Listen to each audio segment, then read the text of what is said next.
be alright? Yeah. Cause me and my clique, we don't give a fuck. Sweet daddy, good job today. Good job. Let's go. If you want it, you can get it. Let me know. I'm about to break this thing up. Let's go. If you want it, you can get it. Let me know. I'm about to break this thing up. If you want some, come get some. Good evening, ladies and gentlemen, and get ready for one wild-ass ride. This is FTW Future Focus, and today is a no Thanksgiving episode, which means that since we hit 300 on the thanks for joining us meter, that means we get one episode where I cannot say it.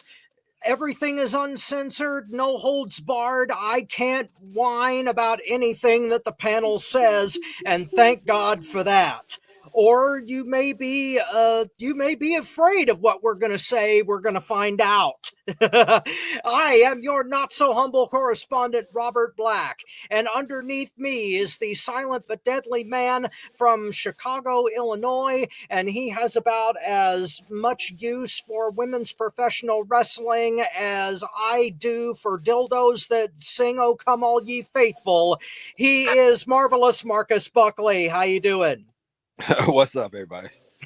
I'm sorry, but I had to break the ice. Speaking of which, there should be no ice at all out in North Carolina, but there may be. But irregardless, we have the queen of Motown Wrestling Group here with us today, the Tigress Ty Nickerson. How you doing? To all the uptight people that's watching the show, get your kids out. This is a grown folks show. Ain't no little kids, snowflakes, and pussies allowed to watch this show. Thanks, bitches! Okay, we're off to a damn good start. And to my side, my immediate side, right in the middle of things, because this is no Thanksgiving Future Focus, the master of wine, women, song, and cigars, the president of Motown Wrestling Group, and my partner for Smoke and Fire, which will be coming up on a new episode in not too long. He is Tony Motown Allen. How's it going, sir? Rocking Patrick Mahomes. I'm about to hit these bitches like some fucking referees throwing them flags out there when the motherfucker barely got touched. I mean, my God. They talk about my goat. I've been hearing about that. Somebody wants to beat the crap out of the referees in that game. The two defenders did a helmet-to-helmet on each other on the same thing. Flag. They didn't even touch my boy. I ain't hating. Because no matter what they do, they win. But that shit was funny. Well, what can you do? It's the NFL, and I try to Google the NFL rule book, and I don't see where two teammates hit each other. It's a necessary roughness, 15-yard penalty, and an automatic first down. But I'll take it. Okay, since it was the two players from the same team, who the hell did they even penalize? The offense? No, they penalized them for unnecessary roughness on Patrick Mahomes, and they hit each other. Mahomes was under them. Bob, you don't even watch football. You know that shit's crazy. I don't know. Maybe it was free crack weekend for the NFL referees. I don't know. It must have been, yes. Yeah, they didn't have to pay, and so they took an extra hit. Speaking of extra hits, the founder of our feast, the president of FTW Network, my pal and friend, a longtime professional wrestler, longtime promoter, and a man who can fix anything that you need fixing. He is the mastermind, Bobby Rogers. How you doing, man? What's up, bro? Hope everybody's got a good weekend. Doing some changes when it comes to the show. All that stuff will be released soon. So everybody stick with us. Stay tuned. Yeah, absolutely. I do want to give a shout out to my mom. I'm in Chicago this weekend. Got to visit her. lot of you guys don't know I was in a really bad accident last month, so this is the first time I get to spend some time with my mom since my accident. Mhm. So it's been Tony, a lot. you better not have Trish Stratus and AJ Lee distracted while you were driving. I would have been a hell of a lot less banged up if I did. That's for goddamn sure. Yeah. You know this is going to be a Because- crazy ass show when because there's Tom no leads the giving- way. To have one giving me a little roll, you know what, and the other one following the you know what. Oh man. Yep. Well, my main boo can't drive because of his, you know, his arrest, but you know. But Well, I you know gonna one give me thing though. We're gonna make this show a down under show because I like things down under, like in Australia. And you say that while drinking a light beer. Okay, first of all, dude, I'm not watching my buddy's. It's the only shit he got in his fucking fridge. I haven't had a fucking Miller Lite in like 2-3 goddamn years. Okay. I'm but just fucking with you. They're free, so beggars can't fucking choosy. Okay. right. All right. We ready for our first subject of the day, which is Corey Graves. He's been complaining online about his demotion back to NXT as a commentator. A lot of it was speculation is it was because he was pissed off about being in favor of McAfee. Is he warranted for complaining, or is he just being a crybaby about it? And since Ty was leading the way on the inappropriate comments, let's start with her. You know what? We're not even a month into 2025, and Corey Graves is being a damn crybaby. Do you know? Do you literally know how many how many people from commentary from Raw or SmackDown that got demoted to NXT and never complained?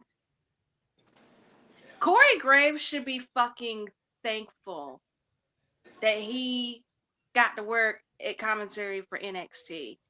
Stop! Like I'm gonna need Corey Graves to put on his big boy pants, suck it up, and just get used to being commentator for NXT. I'm sorry, but Corey Graves bitches too much for me.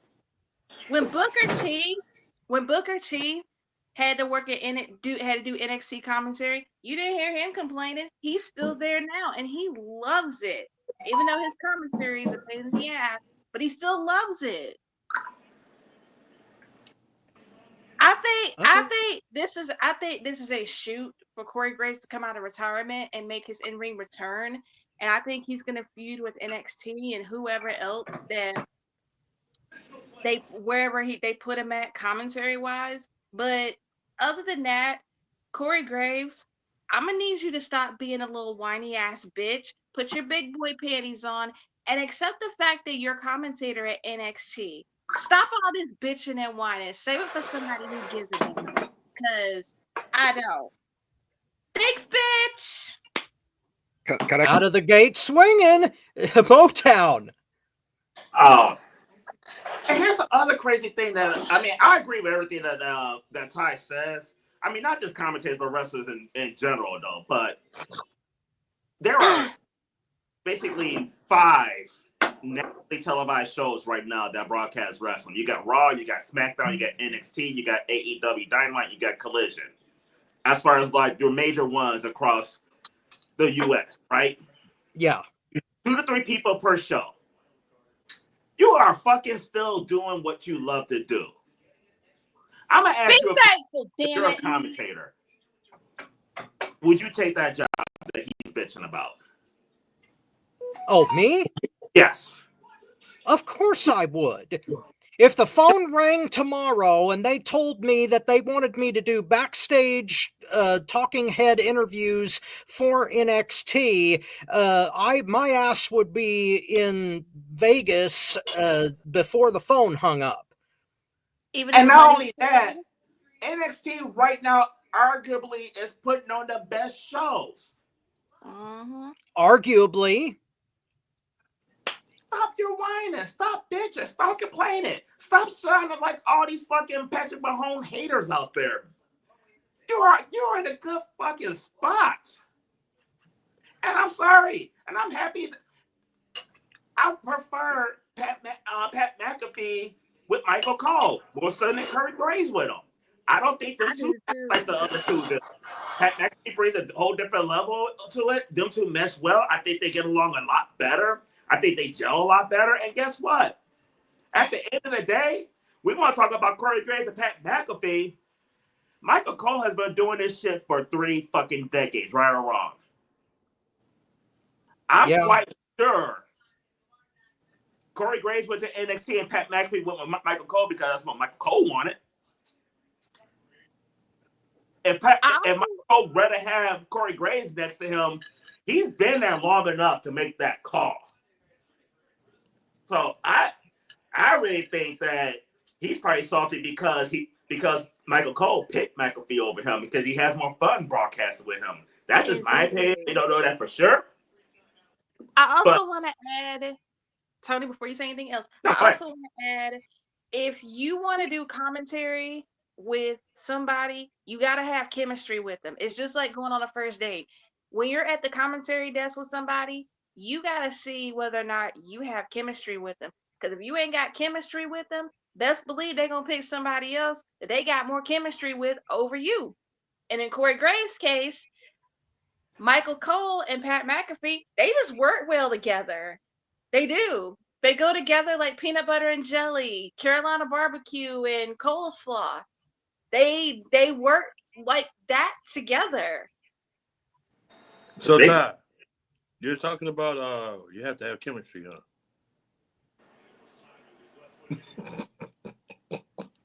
I'm just proving a point. But one thing I was saying before the next person take it, though, I hope Ty is right when she mentioned, like, hopefully this is an angle that's leading towards, and I hope this is an angle. I hope he ain't a whiny bitch like this. Well, he probably is a whiny bitch like this in real life. Because you are what you eat. Yeah, can I go next before Tony steals the rest? Yeah, go ahead. This is all bullshit. I can't even believe any of y'all is buying this bullshit. First of all, Corey Graves has been cleared for months to come back to wrestling. Months, maybe over a year. I think about a year. Right. The guy wants to wrestle.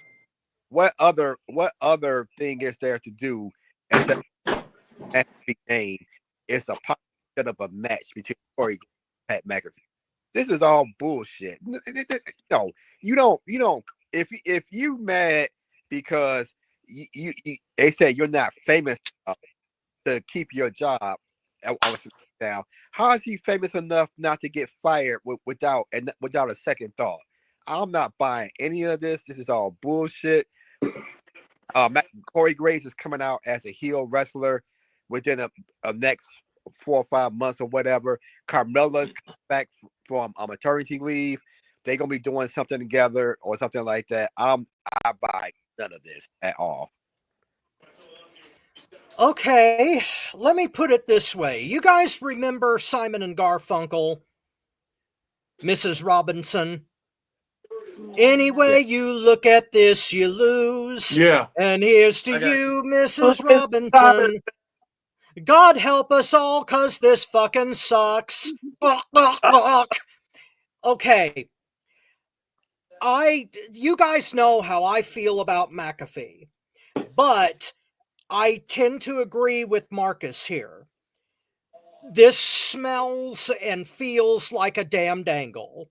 And that they're going to make Graves into this bitter, salty motherfucker so that he can get back in the ring, and he's going to pick a fight with McAfee, and they're either going to do it at Elimination Chamber or WrestleMania, whichever one comes first. And I am not here for it. Believe me, no, I don't want to see McAfee wrestle, and I am not a fan of his commentary. So no matter what they do here, I don't want the taste in my mouth. McAfee, Yeah. Yeah, exactly.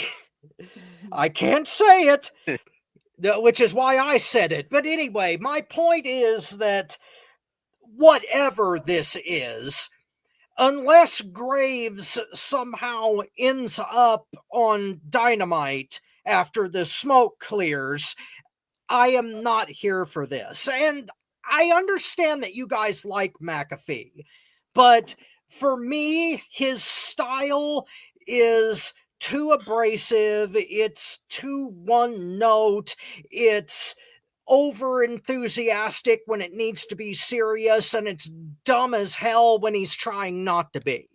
So I would rather have Corey Graves with Cole every day of the week, twice on Sunday, and 4 times at Christmas, even if he is kissing his wife's ass to get her over. So I gotta go now. I gotta go. yeah, I gotta go. oh, okay. I gotta go. I realize I that gotta go. I realize you're angry about that, Bobby, but I'm just saying But that as for Bobby Gold, though, I don't think for him is a style. It's him being his authentic self. maybe, So that's but all no matter what he does, he's that. Can I speak? yeah, Check but this I'm out. sorry, Bobby. Go ahead. Check this out. Corey Graves is a bitch. Plain and simple. He's the biggest I'm just saying it plain and hater. simple right now. Corey Graves, you tattooed, I can't get a fucking color together on my tattoos, motherfucker, is a bitch. Okay? The reason I can't stand you, you are right now in the realm of the young bucks with me. Okay? Your little bitch ass, your long neck, giraffe neck bitch ass wants to sit up here and talk shit about Booker T back in the days when he's doing his commentating or whatever, and look where the fuck you end up, right there next to him. You's a fucking rosy posy, I want to be Carmella's bitch. Oh, Well, technically, he is damn. Carmella's bitch. Well, he's not only Carmella's bitch, I wouldn't be surprised if Vince McMahon wasn't shitting on his fucking head. Oh God. I'm sorry. This motherfucker shouldn't even have a job. This is another one I think they shouldn't have a job. Because he disrespected one of the biggest, greatest motherfuckers that was in that ring, Booker T. Now, don't get me wrong. I'm not saying Booker T's commentary is anywhere near a fucking Jim Ross edition, okay? Booker T does his thing. But you have respect for that man. That man has spent that many years going through all the shit he did, and he gets on commentary. You don't fuck around like that. And this little bitch-ass motherfucker with these fucking damn flowery fucking tattoos that Carmella, like it's the first piece of pussy this motherfucker got in his fucking life. Might Wants to be. sit up here and talk Motherfucker shit. ain't had pussy since pussy had him. And I don't even think he had him and I don't even think the pussy had him because he's a fucking test tube baby. Fuck this bitch. This dude should be smacked. This dude should be stomped all around. CM Punk should get a hold. Yeah, I'm sorry, Mom. But CM Punk should get a hold of him and choke him the fuck out. I'm sorry.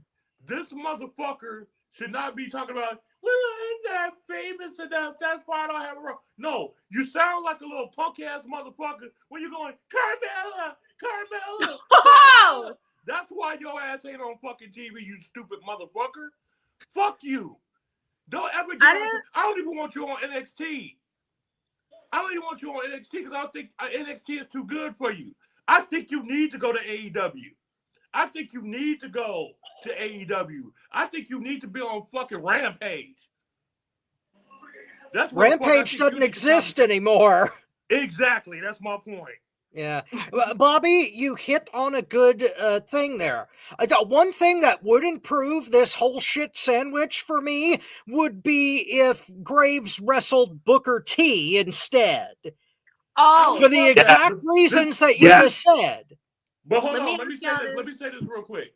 Okay. They're making it into a storyline. They are.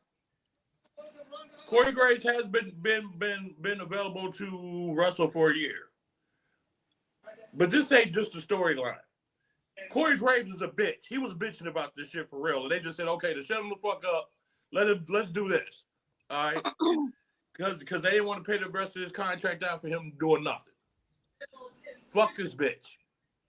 Anybody crying with fucking Corey Graves need to be smacked too. They should. I cried over He Corey should get Graves. his ass kicked so hard his Fuck about Corey tattoos Graves. fall off his fucking body. Fuck that bitch. And if I ever see him in person, I tell him to his fucking face. Because the motherfucker should have never disrespected Booker T in the first fucking place. And I think Booker T's enjoying this whole fucking thing. Well, probably. Ducky, quack, quack. Yeah. I didn't want to Thought say you was this. the shit and you sitting right next to me, you stupid motherfucker. Shut the fuck up. I hope somebody beat his ass on the way to fucking the airport. Fuck that bitch. I didn't want to say this, but Corey Graves reminds me of those dudes at high school that I used to go to high school with. That He reminds me of you if know a many hot girl. motherfuckers that Wait go a to high school minute. with this fucking bitches. Wait a minute. Fuck him. Let me finish what I got to say. Corey Graves reminds me of those dudes that I used to go to high school with. That if a hot girl that he had a crush on walked by, his dick would get so hard. And if every other ugly girl walked by him, he would just bitch and complain like, man, ain't no hot girls in this school. One just walked past you and your dick got so hard. And years later, he turned into that. No, ain't gonna diss him for his tattoos because my boo, Jeff Hardy, got some tattoos, so we ain't gonna go there. So that's who Corey Graves reminds me of. Those guys in high school that I used to tolerate that would get their dick wet for any hot girl that walked past him, and then when he got older, he would whine and complain about how his job sucks, and instead of being grateful, he's a whiny ass bitch. Ty, I got a question for you though. I got a question for you, Ty. Are you that good with eyesight? You can see that 2 inches. What are you talking about? You said that Corey Gray reminds you of a dude with his dick gets so hard. I'm just trying to figure out, are you that fucking good with your eyesight? You can see them 2 inches? That's not what I said. Yes, it is. Oh boy. See, this is why these episodes get a little bit weird. Especially since I didn't know that Ty went to Ridgemont High. No, I never went to Ridgemont.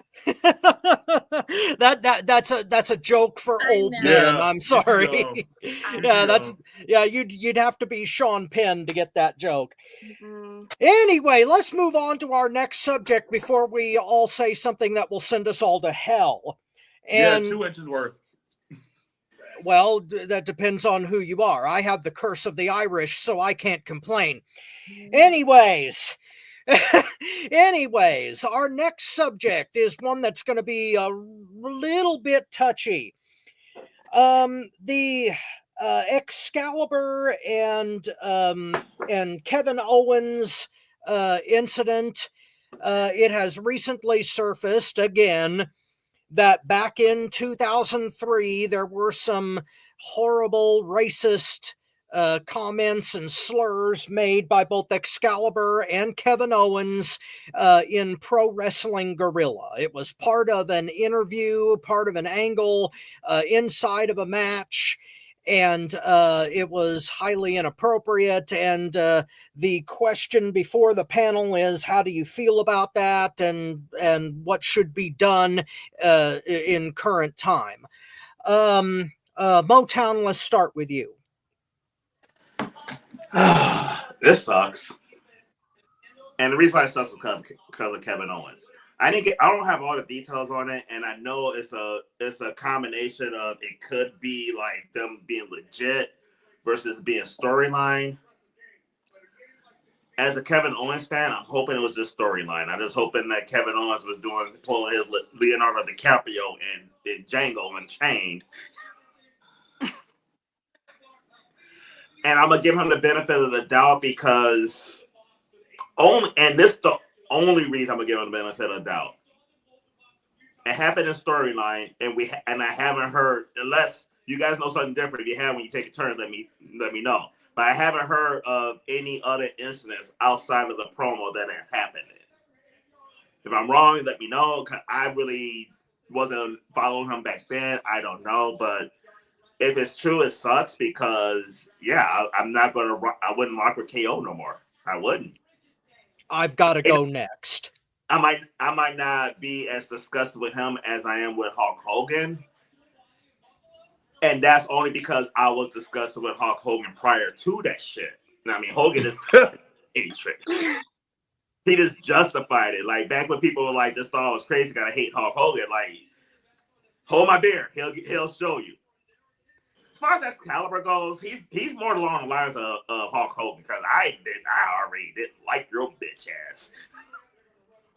Again, I don't know if the storyline or if it's legit you could be pulling your Leonardo DiCaprio from Django, and you did it quite motherfucking well, if I might say so myself.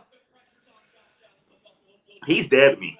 I mean, he really is. And part of that is because I don't like the motherfucker anyway. If Corey Graves has been a whiny little bitch and ends up getting fired, I hope AEW replaces Excalibur with Corey Graves. It'll be improvement on commentary, and we don't have to see that motherfucker no more. I haven't wanted to see Excalibur on commentary in like 5 fucking years, and he's still fucking there. Fuck that motherfucker. But that's just me personally. I don't like the motherfucker. That's my 2 cents on the whole thing. All right. I gotta go next because I did look up the incident itself. It's from I believe 2003 or 4. So we're talking like 22 years ago. Yeah. Years ago. Yeah.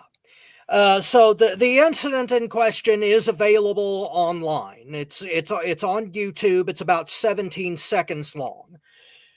And from what I understand, from what I've read, yes, it was part of a storyline that the guy in the ring who the N-word was directed toward actually encouraged both Excalibur and Kevin Steen at the time to say the shit that they said. Now, that being said, and I am trying to be as delicate as possible here, there was absolutely no excuse for anybody of any shade of pigment to okay that kind of language or behavior within the context of a live show. We all know that it's inappropriate. We all know that it's a taboo word, as far as I'm concerned, for anyone to say. And that's just me. There are some folks who say that it's appropriate for the rest of the panel to say it. Maybe it is. I don't know. That's not my call to make, but I couldn't say it, and to my mind, neither should anybody else. Angle or not. Permission or not. But the ultimate question is, who pays the price, and what price should they pay for something that happened 22 years ago? But if we are going to make Hulk Hogan pay for saying that stupid shit in a private conversation that was recorded, should Kevin Owens and Excalibur both lose their jobs for something they said in front of a live audience at a independent wrestling show that it looked like there were about at most 100 people at? Can I answer your question? Yes, please. Especially if this is something that was scripted. I mean, I with you. Like, that word should not be used, but it is. Like, you had Leonardo DiCaprio use it in Django. You had Quentin Tarantino use it in Pulp Fiction. It was part of the story. If they're using it as part of the story, it's different than Hogan, because Hogan is a straight up like, there's I ain't gonna let him be with my daughter, and that's how he personally feels. Wasn't scripted, wasn't promo. That was straight up how he feels. And these guys don't feel that way.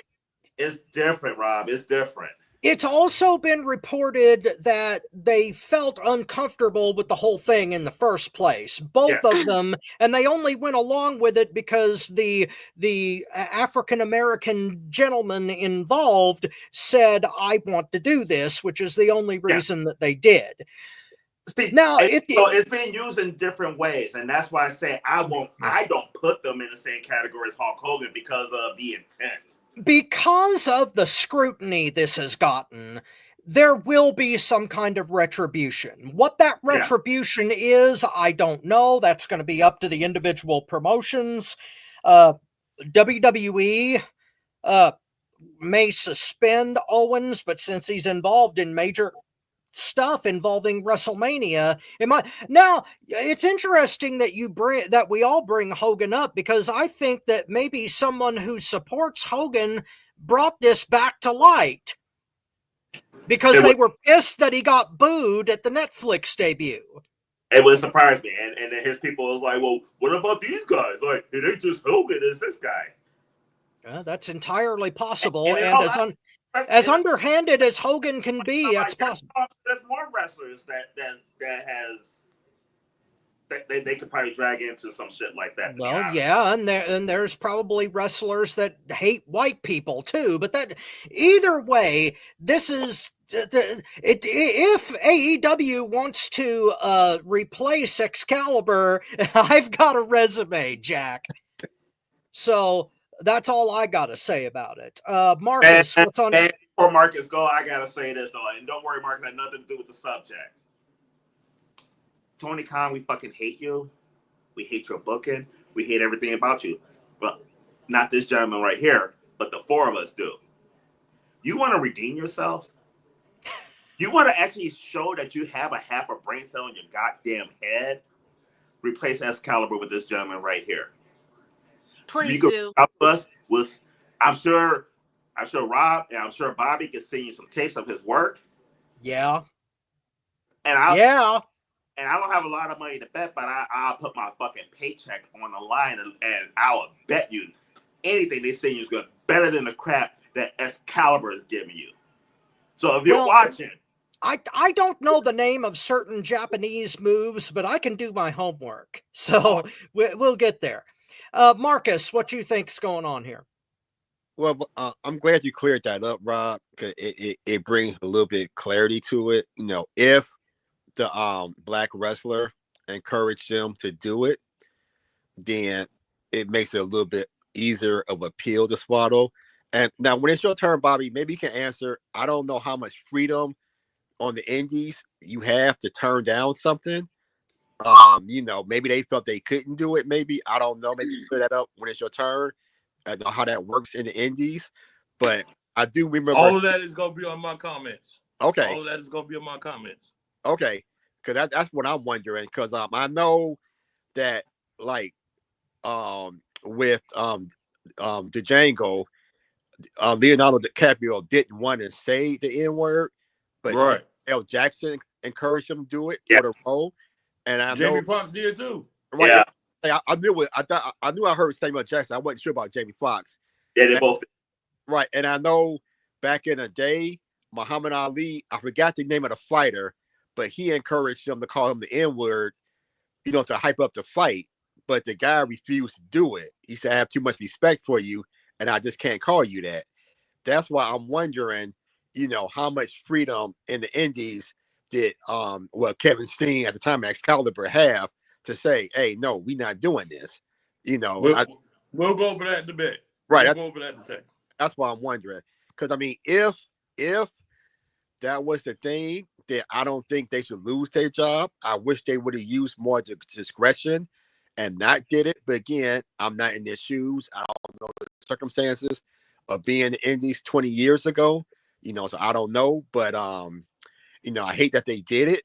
But again, without knowing the circumstances, I'm not going to pass too much judgment yet. But I mean, I don't like it at all. But you know, I don't know.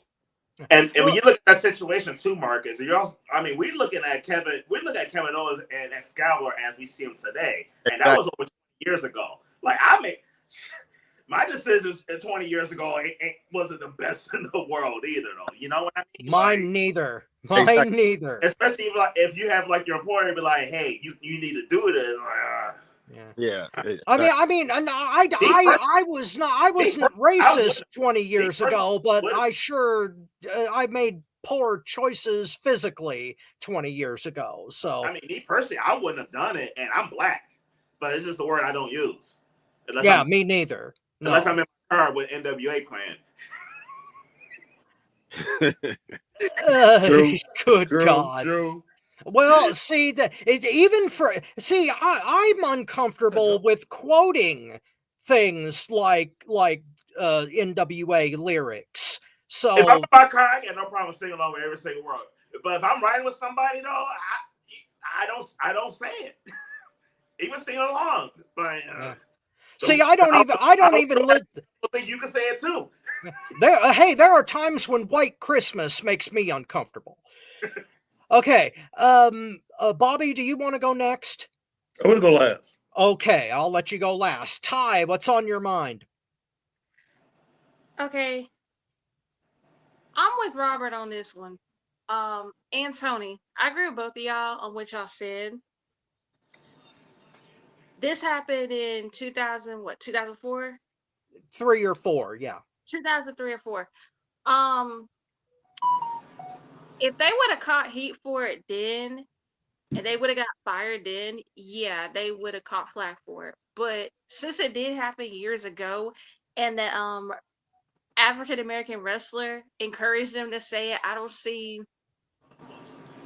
why it's a big deal now than it was years ago. Because just like y'all used Leonardo DiCaprio in Django as an example, he encouraged them to say it as part of a storyline. There's a difference between it being part of saying the N word as part of a storyline or a feud and saying it in real life. When it's part of a storyline, no, I don't think it's just part of a storyline. But if you're saying it in real life, I wouldn't have been okay with it because to be honest with you, I have been called the N word for personal experience, and I don't like that word. I don't like being called that word. But if Kevin Steen and Kevin Owens and Excalibur would have been fired for it today, they would be fired for it. But since what they did was part of a storyline, I don't think they would catch hell for it because this was all years ago. Like years ago. I think I don't know, like I said, I'm not a professional wrestler, but I'm pretty sure some of these professional wrestlers, or all of them, decide whether or not it's okay or not okay to do certain storylines if they're not comfortable with it. I'm not sure because, like I said, I'm not a pro wrestler, so I don't know about these things. But on a serious note, I don't think Excalibur and Kevin Owens would catch heat for it because what they did was all part of a storyline. And if anybody who thinks they need to be fired for it, you're a fucking snowflake. Because that was all part of a story. Because that, like I said, that's part of a storyline. If they said that in real life, yeah, both of them would have been fired. But like I said, it's part of a storyline. Okay. All right, let me get in here. Before we move on, we're running out of time. Let me get in here because we're running out of time. I remember I first started wrestling back then in 2008, and this was still going around in the locker rooms. And I said, and one of the questions they asked me when I was a rookie is, where was the places I want to wrestle? And I said, I definitely want to wrestle in Illinois in front of my family. I want to wrestle in Minnesota where my stepbrother's at. I want to wrestle in Texas where my stepsister's at. I don't want to wrestle in California. And everybody looked at me like, you want to go to California? I'm like, yeah. Why do you want to do that? Because I thought it'd be cool to go out there and, Now, I don't know what's being said now. I can only tell you what was said in the locker room back then. In the locker room back then, I don't know if that black dude got paid off or not now since Kevin Steen was getting paid. But that black dude been on shows out here in Indiana. All right. That wasn't scripted for what he said. Now, again, he might have got paid off, so they keep it under wraps. You know what I'm saying? But when he was in the locker room, and I'm sitting up there listening to stories or whatever, that wasn't scripted because it got brought up. I'm sorry. Even if it is part of a storyline, there is something that is known in wrestling is called cheap heat. Yeah. You do not do certain things to get cheap heat. Cheap heat. You're not supposed to call a woman a B. You're not supposed to do this, now slut, whatever. Yeah, but the B word is a no-no. Just like the N-word is a no-no. Yeah. You can call him a slut, but not the bitch. Yeah. Okay. Yeah, it's weird. But okay, because I'll look at it. I think it'd be worse. I mean, maybe Tiger answered this better because she is one. But I don't think it would be worse to be called a slut than a bitch. Nah, like I said, I think being called a slut is, to me, is way worse than being called a bitch. Right, that's how I look at it. That's just the rules. The thing that makes me mad is that it's the automatic rule. And I'm not only mad at Kevin Owens. I'm not only mad. I can't stand Excalibur anyway. So you know what I think of that bitch. That's another bitch with a fucking sock on his fucking face. But I don't like that fucking owner of PWG to let it happen. The reason they didn't get in trouble is because guess what? Remember, all of them are friends with the owner there at PWG. So of course they're not gonna get in trouble. So that's why it wasn't nothing that happened to him back then. Second of all, you do not get cheap heat and say shit like that. If I went off and called fucking Robert Black a fucking cracker, that shit would ripple around the fucking United States. And I don't care if it was 2003. It would ripple around the fucking locker room, and I'd be chastised and blanked from ever going to any other promotion. And if you remember, think about this, during that time from 2003 to about 2008, 2009, Kevin Steen did have problems booking. Yeah. So, he said it. And I'm sorry, Excalibur said it. And the thing that makes me mad about Excalibur, Kevin, I could give a little bit of leeway because of when he said it, it was like he stuttered a little bit. But I'm sorry. And we know this. Tony, you know this. Ty, I know you definitely know this living in Carolina. There are certain people that can say that word where it rolls off the tongue to where they are used to saying it. They are flavored for saying it. They have practiced saying it, and they can say it very fluently. You know what I'm talking? You know what I'm talking about, Ty, don't you? Yeah, I absolutely know what you're talking about. There's certain that was Excalibur. Like I said, That I've been called that from was personal Excalibur. experience. Oh, I've had it in Arkansas And too when I went to college. It's not good. That's no, it's why, not. and to be honest with you, if you, like I said, if any white person said it, then yeah, I got every right to beat their ass. But I know, like, being from the South, that's how some white people are. I don't care. Like, they're like, well, I can't be racist. I have white friends. I don't give a fuck if you got white friends, Hispanic friends, Puerto Rican friends, Asian friends. I don't give a fuck. You should if you say it, you say it. I'm not racist. I got 2 black friends. But my point is this. Hold on. But my point is this. There is a thing called cheap heat that you do not cross. There's lines you do not cross. And unfortunately, they did back in the day. Tessa Blanchard's stuff was back in the day. And look what happened to her. I'm sorry. Guess what? If you want to treat Tessa Blanchard like that, we'll say that in a different fucking country, guess what? Excalibur should be fucking fired, and Kevin Steen should be suspended. And I'm sorry. Yeah, guess what? I think Excalibur should have been fired a long time ago. But this right here, this takes the fucking cake. And with Tony Khan being that fluent in that circle, he knows what the fuck happened. And that's what made me get some fucking guessing about Tony Khan. Because if you knew that fucking happened and you hired this bitch anyway, what is that saying about you, dude? And this is what I mean about him not knowing the rules of pro wrestling and why he should be having somebody else run that locker room now. I can't believe that Marcus and Tony woke my eyes up to this so fucking much. But as time goes on, I'm just saying, you know what? These 2 motherfuckers were right the whole fucking time. Because this dude has no idea. That right there, and it got swept under the rug real quick. Oh, yeah, because money been passed. I can guarantee you that. It ain't swept. It has not gotten that damn quiet amidst common folks unless money got passed. Some people got paid the fuck off. And who got the most money to pay motherfuckers off to shut them the fuck up?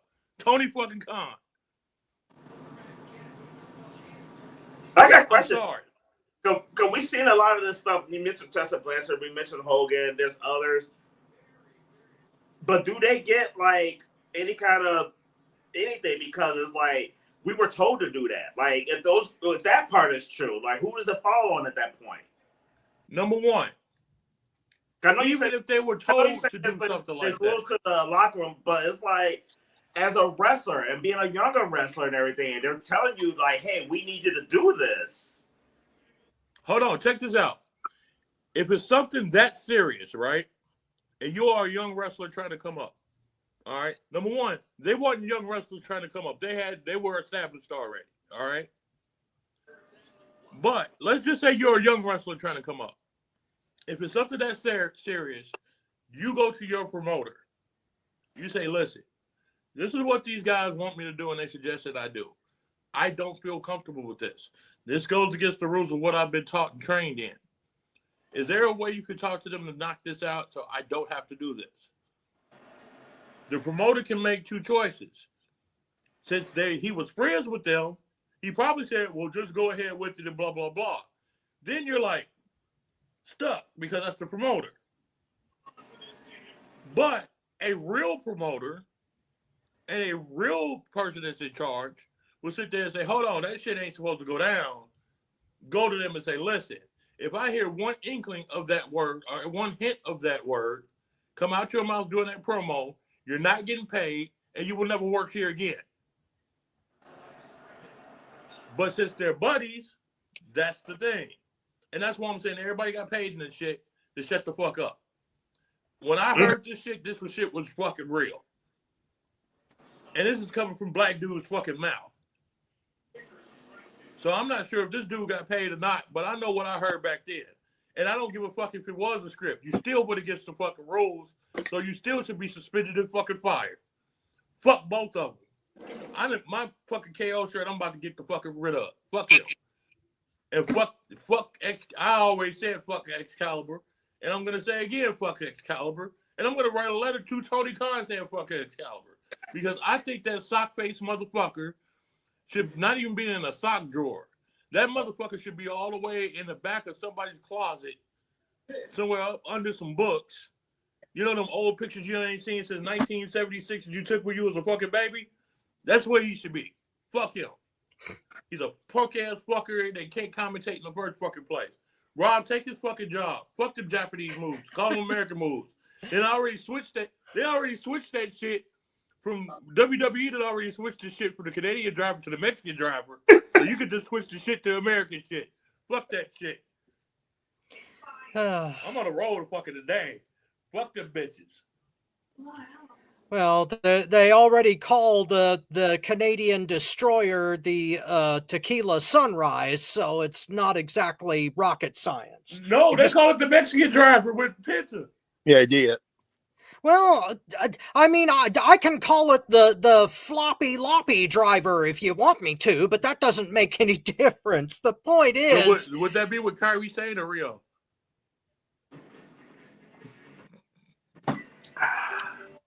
Well, in Rio's case, it would be Hardy Tardy driver, but that's not important right now. Well, see, I only have blood enough for one brain, so that took me a minute to reply. Okay, let's stop this before we get started and move on to our next segment, which is compare and contrast. MJF versus Jeff Jarrett, compare and contrast to Seth Rollins versus CM Punk. This is a two-parter, and the first part of it is who did the better promo?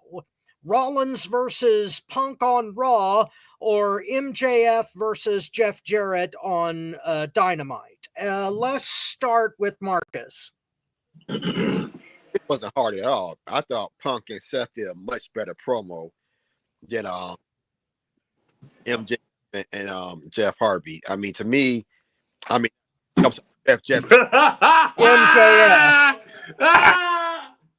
Yeah. I'm looking at sorry, Jeff Jarrett.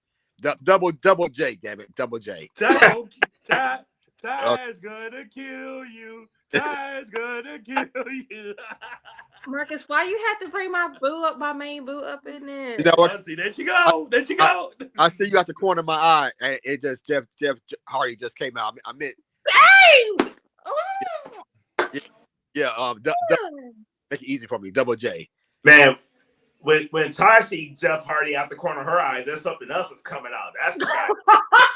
Oh! Okay. I can't say. There's a nights I wish that raindrops would fall. Drops. Raindrops falling on my head. Mm. God help us all, because I'm going to hell instead. I'm sorry. Go ahead, Marcus, please. I lost my train of thought now. Damn. A gasoline thong. Oh my god. Shots. Oh, wait. You know what? Go on. I lost my train of thought now. But yeah, I lost my train of thought. All right. Well, since it's a party up in here, I'll go next. Square it off. Okay. I may be one of the few people who's going to say this, but when you look at the promos to back, which I did before this show, it is all dependent on what style you care about and how much of the envelope you want to push. The Rollins Punk promo could have been on USA. It was good. It furthered the storyline and it brought McIntyre into it, and it set up the next chapter for all three of them, which means that the promo did what it's supposed to do. All well and good. Now, but the difference is that before the MJF and Jarrett promo, I was not the least bit interested in what would happen for that match. It was just a throwaway to me because, frankly, I don't care about Jeff Jarrett, and I have never really cared about Jeff Jarrett, and whether he retires or not is inconsequential to me, even though he does have, you got to respect him as a professional. However, MJF is so good at pushing the envelope verbally that not only did he bring Jarrett's best attributes out in that promo, but he made me care about something that I didn't care about before. So if we're talking about just the raw emotion aspect of it, then yeah, the MJF Double J promo was better than Punk Rollins. However, if you're talking, Bobby was just through talking about cheap heat. And one of the aspects of cheap heat is to bring in real life stuff and to make things on a personal level, to like get under the skin of the person you're talking to. Part of that is also verboten as far as the code of pro wrestling goes. Now, obviously, Jarrett okayed all of the shit that MJF said about his wife, and vice versa about MJF's mother. That's obvious enough. But what the thing that I like about AEW is that they are willing to go down a route that WWE never will. And that's what appealed to me about that promo, and that's why I'm siding with the MJF Jarrett here. I don't know how the rest of the panel feels about that, but as far as the promo goes, I got to give the edge to Mr. Friedman and Mr. Jarrett. Can I go back? I remember. Yeah. Go ahead with what you were thinking, Marcus. Yeah. Okay, yeah. The reason why I thought Punk and Rollins was better is because with MJF and Double J, to me that was cheap. I mean, it's like, to me, almost like neither one had nothing to say, so they went to that. It's kind of like when they first started with the stand-up comedians and they would curse unnecessarily, only because they weren't funny. So they tried to do that shock value. To me, with Punk and Rollins, their jabs at each other was more clever and it felt real. Whereas MJF and Jarrett, there was just like two high school students playing a dozens, going back to each other. Yeah, well, your mama this, well, your girlfriend this, your wife that. I mean, I expect more for MJF and Jarrett. That was just, he seemed like he was struggling out there with that, to me. And to me, it makes me no more interested in this match or this program, whatever it's going to be, than when it started, as far as I'm concerned. Because to me, like MJF should be a squash with Jarrett. I mean, I have no interest. If they put that match on pay-per-view, depending on what the women's match is, I can already tell you that's going to be my piss break on my don't give a fuck match. I can already tell you that. Again, depending on what the women's match is going to be that night. But other than that, that promo didn't do anything for me to push it, or the we know it's going to be a match coming up. Wow. Ty, what do you think? I have to go with MJF and Jarrett. Just like and it's just like what Michael said. Punk and the jabs between CM Punk and Seth Rollins, they were just clever. But with MJF and Jeff Jarrett, it was basically like two high school dudes, just talking shit about each other. Didn't matter if they dragged their mama, their daddy, their girlfriend. It didn't matter who they dragged into it. It was more shock value. Now, some wrestlers, they wouldn't want their mama, their daddy, or anybody in their family dragged into the feud, like dragged into their little verbal debate and stuff like that. Because if one thing I know, when you talk about somebody, family's off limits. I don't care if it's your mama, your girlfriend, your boyfriend, your daddy, your grandma, grandpa, whoever. Family's off limits. But when you're in a wrestling feud with somebody and you bring anybody's family members up, it gives it a little bit of shock, or like it gives it a little bit of shock value. Now, me, if I was a pro wrestler and I was in a feud with another female wrestler and they brought my mama in it, my mama would sit there and be like, "You gonna sit here and let her bring me?" I'm like, "Mom, it's not real wrestling. It's scripted." And you got some people that are like that don't know the difference between wrestling being scripted and wrestling being fake. But that's a story for another day. But all in all, I have to give MJF and Double J credit for their little spat on Dynamite. So MJF and Jarrett gets my vote. Okay, Bobby. Man, I'm confused on something, and I'm like, but the Jeff Jarrett thing did seem like high school. That's why I didn't like it. I mean, it was more of two jocks that sat up there and was trying to out-jock each other instead of a promo. Don't get me wrong, MJF's side didn't seem like it. It's just seeing Jeff Jarrett do the face side kind of threw me off. I'm used to Jarrett being a heel. Yeah, that is, yeah. And Jarrett doing the face turn type thing shows that he can do it and he can perform it, which means that he was a damn good owner, because that means he could work both sides to go ahead and get his talent over. But it wasn't Jarrett. You know Jarrett. You know what he's up to. You know he's dirty. You know this man will scheme to get anything done. They should have did a heel versus heel thing with this feud, and that's what threw me off and made me mad. That's why I kind of, when I heard it, I was like, all right, well, MJF's good, but this ain't really fucking Double J. Come on, man. I can't get into this. You know what I'm saying? If it was heel versus heel, yeah, I'd been all up in that shit, you know. But now you start talking about CM Punk and Rollins. Boy, that's fire. That's fire.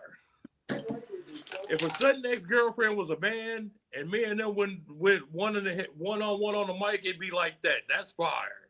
That's anger. That's I can't stand you and you can't stand me.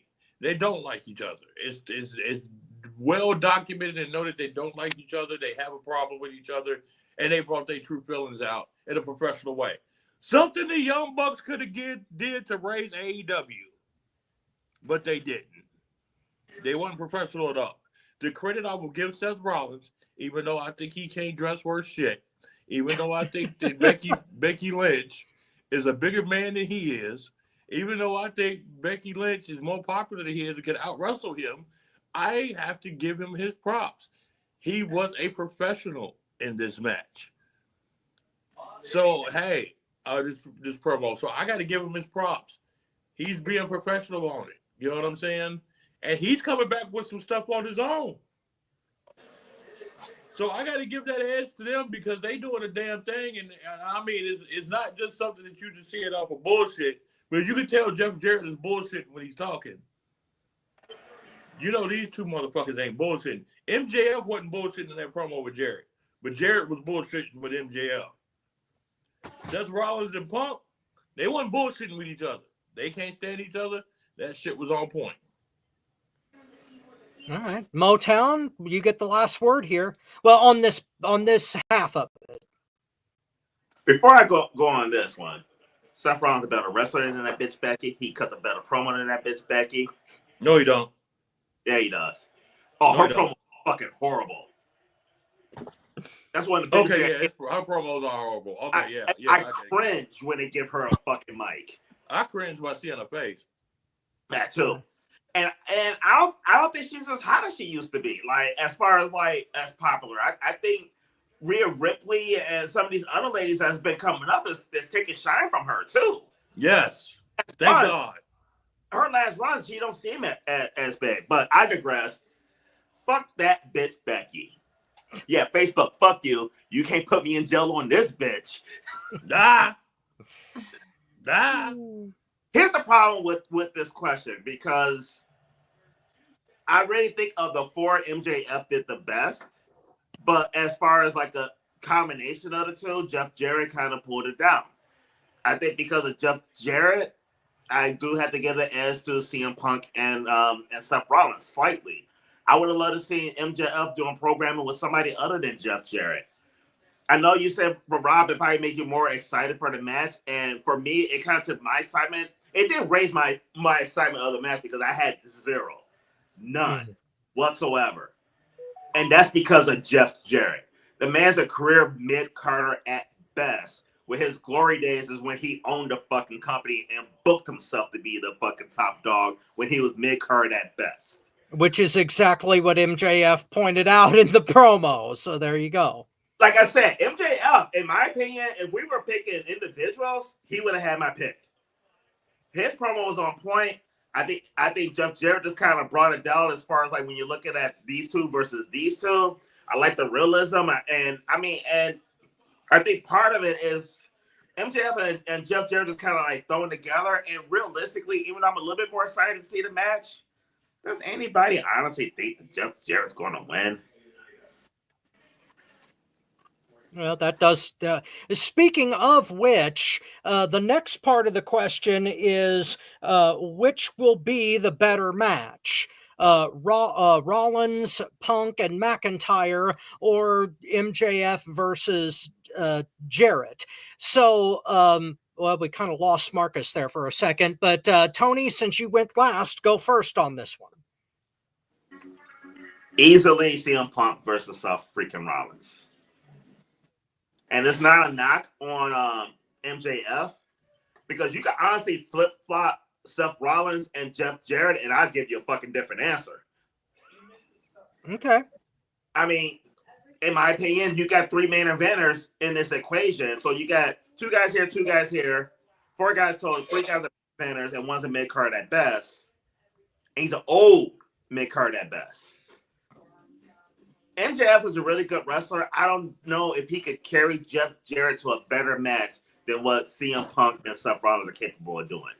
Even with an agent CM Punk, because I would take an agent CM Punk over old-ass mid-card Jeff Jarrett. Well, okay, there's 10 years in between Jarrett and Punk. Yes. That's what's hurting this comparison. I think it would have been a lot more competitive. If we would have got MJF and Jeff Jarrett, with Jeff Jarrett being 10, 15 years younger, it might be a little bit closer. But today's Jeff Jarrett, no. Not today, Jeff Jarrett, no. Okay. Ty, which match is better? Punk and Rollins. Okay. Cool. Well, I am a little bit more conflicted on. What was that? I think he said I'm here. Oh, okay, that's fine. No, I'm a little bit more conflicted on this. And the reason is because we have seen Rollins versus Punk before. Adding McIntyre into the mix for a three-way for them, I don't know how much that's going to add to what we've already seen. We know that McIntyre can get the best out of Punk, and we know that Rollins can get the best out of Punk, but putting the three of them together might dilute the whole thing.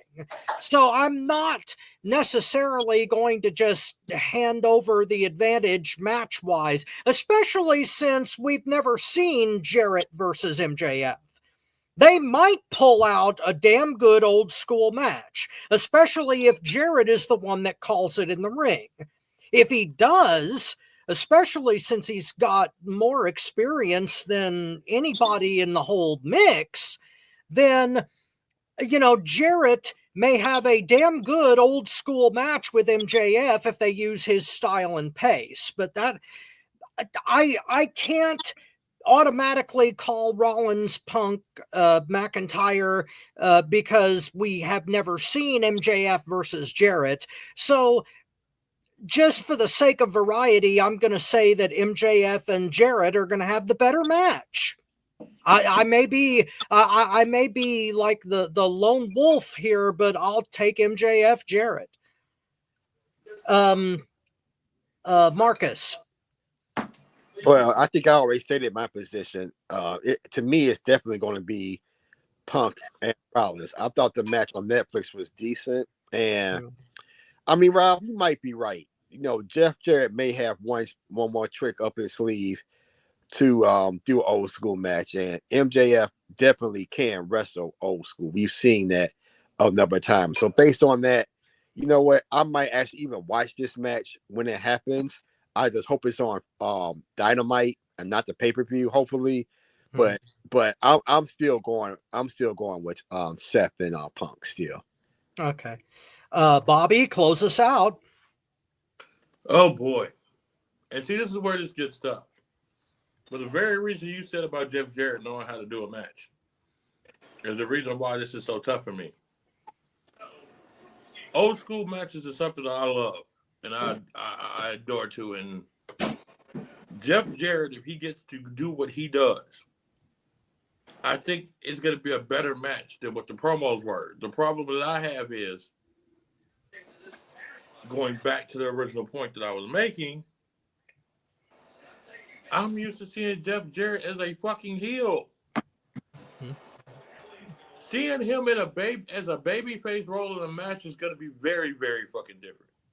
Yeah. Well, just point of order. At one point, Jeff Jarrett was a huge babyface. It's just that it was in the USWA. Yeah, he was big. He was a big babyface. Yes. Well, all I can say is I've seen him as a big heel. I ain't seen him as no babyface. Yeah. Right. But this is going to be interesting to see him as a babyface, to see him fight from underneath on MJF. Is MJF going to win? Hell yeah, he's going to win. He's going to beat him. But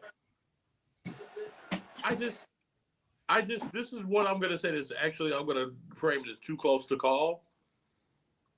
because Jeff Jarrett's experience could pull out something that could be memorable and be a classic, especially working with somebody like MJF. Mm-hmm.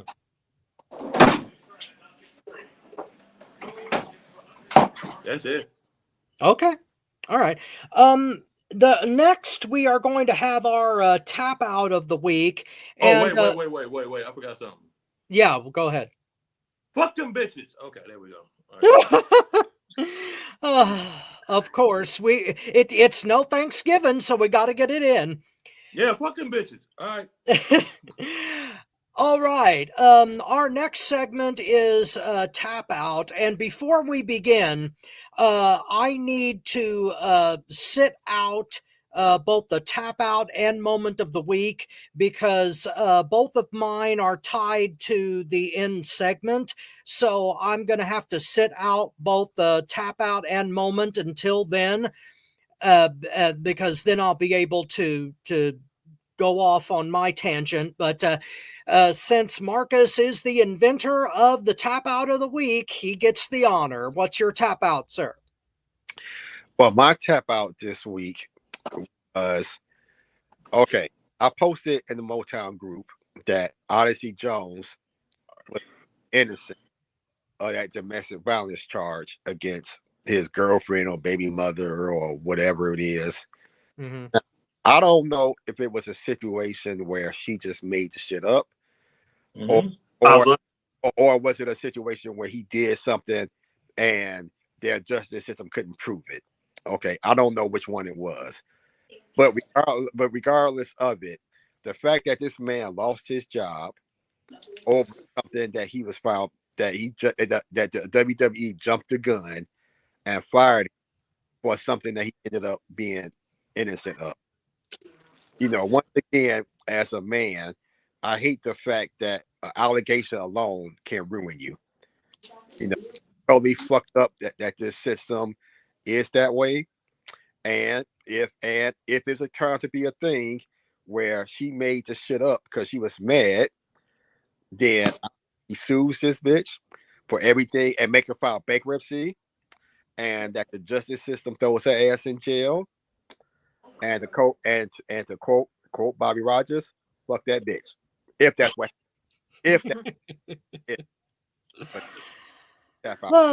Okay, well, since we're on that road, let's go to Mastermind. What's your tap out this week? The same damn thing. Wow. Yes. I don't know what, and it's funny that Rob, you went to him next. Wow. That was bullshit. Yes. These motherfucking hoes can sit up here and say anything they want to.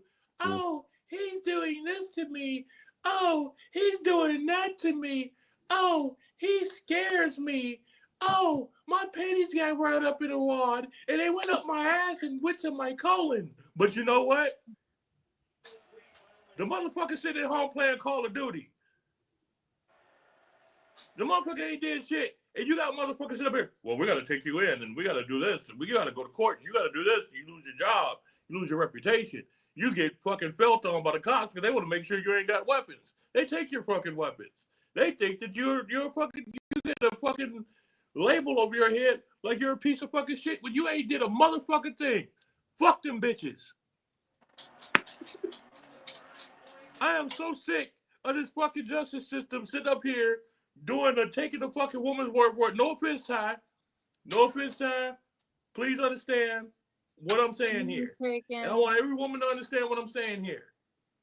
I'm tired of these women sitting up here making excuses, using the justice system as a weapon against men because they can't get over on them. Instead of the police doing the proper thing to do, investigate, see that this motherfucker ain't did shit so he ain't got to go to court. Or if you do go to court, the court system looks and investigates what the cop did to make sure there is no type of favoritism going on. Not to mention that false allegations hurt real victims. Exactly. And guess what? There are plenty of women out here that got a gripe. I'm Yeah. not saying no woman has a right whatsoever to do should smack him around like it was back in the 50s and say, frankly, my dear, I don't give a damn, which I really don't. But my thing is that when you have something that powerful that can take somebody's job, take somebody's livelihood, take their freedom, take their Second Amendment away, and in some ways take their 4th, 5th, and 6th because of a restraining order or them being put in jail or something like that. That is something that needs to be dealt with instead of pussyfooting around and trying to look good in front of everybody. All you motherfuckers that think it's good to jump on some shit before the evidence comes out, fuck you bitches. You get fucking arrested. You get your fucking job taken when you ain't dead shit and come back and holler at motherfuckers. Fuck these bitches. And on that note, Or how a company waiting, let it play out and see what happens. I mean, that's the problem, though, because it's like, right before they take action. What happened to innocent to proven guilty? Like with companies, like it's like you're guilty and you got to prove yourself innocent, and then once you prove yourself innocent, oh well, it's too late. Wow. Well, yeah. I mean, it's on that note, Ty, what's your tap out? My tap out is the same as Marcus's and Masterminds. Wow. And I'm gonna explain why. If there's one thing we were all taught when we were kids, you never lie on somebody. You never accuse somebody of something they didn't do. Basically, our parents taught us to, tell the truth stuff. But actually, let me rephrase that. If there's one thing I learned from the Duke lacrosse scandal, is you never accuse somebody of something they didn't do. And in this case, the person, I don't know if it's Odyssey Jones' girlfriend, ex-girlfriend, wife, ex-wife, I don't know. But I think she was doing that to get revenge on Odyssey Jones, just to frame him for something he didn't do. So an example of that is from the Duke lacrosse scandal. There was this woman who used to work as a stripper years ago, and she accused 3 Duke lacrosse players of sexually assaulting her. 2 decades later, we find out the bitch didn't do it. So basically, this woman lied on all 3 lacrosse players. And for what? For what? Hold on. Now back on the subject. I feel like this woman that falsely accused Odyssey Jones of domestic violence, she wants to ruin his reputation. Just like that bitch Crystal Mangum did to those 3 Duke lacrosse players. And I'm still mad about that 2 decades later.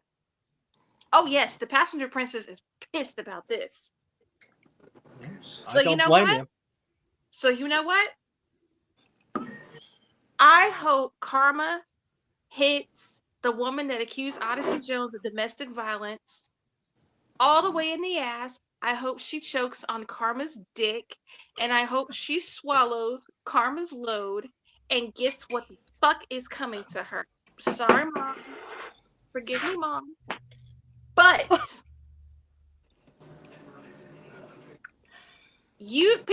people these days need to learn. You don't accuse people of something they didn't do. I believe innocent till proven guilty. Unless the actual allegations come out, then that WWE don't need to fire Odyssey Jones. That was a dick move on them. Whatever happened to letting the whole thing play out, and then when he comes out to be innocent. I think if Odyssey Jones is innocent of all this, he needs to sue the woman that accused him of that, who accused him of domestic violence. And I still hope she deep throats and chokes on Karma's dick. Yeah, well, I fucking said what I said. Well, it was probably backlash for how they handled the Velveteen Dream thing. And they took it out on Odyssey Jones. That's very possible. Well, it's still messed up They fired him because because of that, he might or might not be able to be rehired at WWE, or any other wrestling company might not be able to hire him because of that. Who knows? Motown, what's your tap out? Speaking of sucking on Karma's dick and choking on it. Ooh, I hope you're choking on it too. You know who you are. Anyway, I got a different tapped out moment though. And my tapped out moment actually happened on Collision. It was the breakup of the Acclaim. I told you! I called this shit! I told y'all! It was obvious too. Like, did I not call it though? All away. I mean, it's not the fact that they broke up, it's just how you had one of the hottest tag teams out there and just pissed on their fire, put the shit out, and just used them so bad for like the last 6 months to the year. The only thing you could do is fucking split them up. And I don't see where they're going to go with either one of these guys now that you split them up. I really don't. Like, they're going to have their feud with each other and then what? Just kind of fade off into the sunset? Like, I just think that they really dropped the ball with the Acclaim.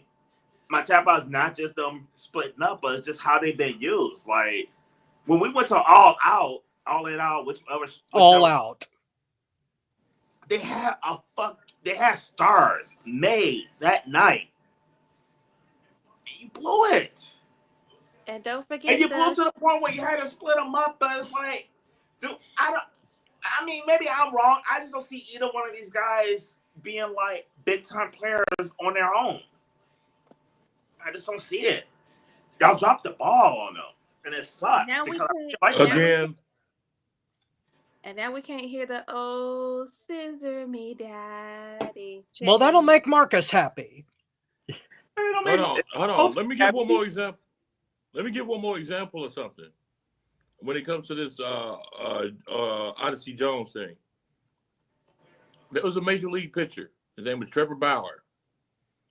Won the Cy Young. Motherfucker's a badass dude.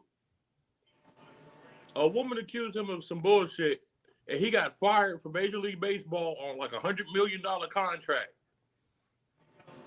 $100 million. And got sent down to the minor leagues. He's on YouTube. Go and watch him. The dude is a badass pitcher. But he got found out that he didn't do what he was accused of, and he's still down in the minor leagues in Mexico and Japan. This can ruin people. Mm-hmm. This shit needs to fucking stop. Seriously. I agree with Mastermind on this. Y'all need to stop accusing people of shit they ain't do, because you really fucking up their reputations out here. Yeah, and hurting real victims.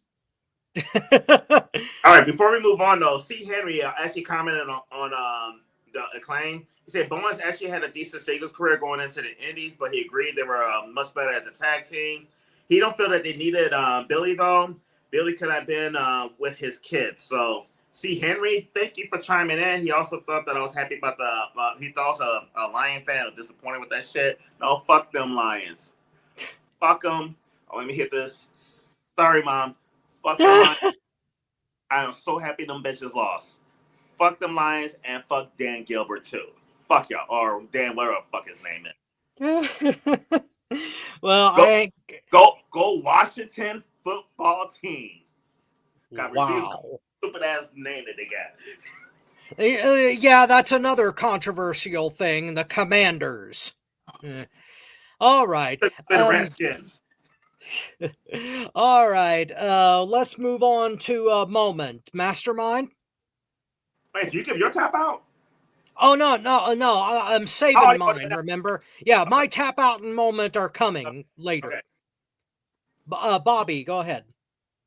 My moment of the week is Tiffany Stratton. Having a title, keeping it looking good, doing the damn thing. Love Tiffany. Short and sweet. Cool. Motown. You're doing good, Rob. It's titty time. Oh, Did I not good just say God. that? Y'all know I love me some Tiffany Stratton, my T-Boo Mandy Rose. Because breastises? Miss you, Mandy. I do miss you. You can come Was home it today. breastises? Oh, but Tiffany hit the prettiest moonsault ever on that bitch. Bailey in a good match, and I give Bailey her credit. Bailey did her thing and everything. I can't stand the bitch, but I'm gonna give credit where credit is due. Like both, they had good chemistry. That was a really good match. A lot better than I expected.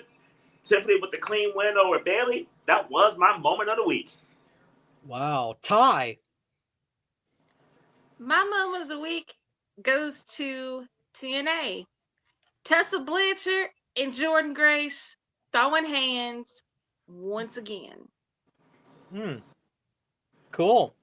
Real quick, C. Henry, he's still commenting there again. He said, "Do we get Tiff versus Charlotte at Mania?" It would be kind of nice, but I got a feeling Charlotte's going to be involved in this Jay Cargill thing, though. So let's see. I don't know. Charlotte may not be back in time for WrestleMania unless she shows up in the Rumble. I don't know. They did a video package on Charlotte this past Friday, so she's coming back soon. Okay. I missed that one. My mom Mark. knew originally though, so but I told her she had to rewind it and watch it though.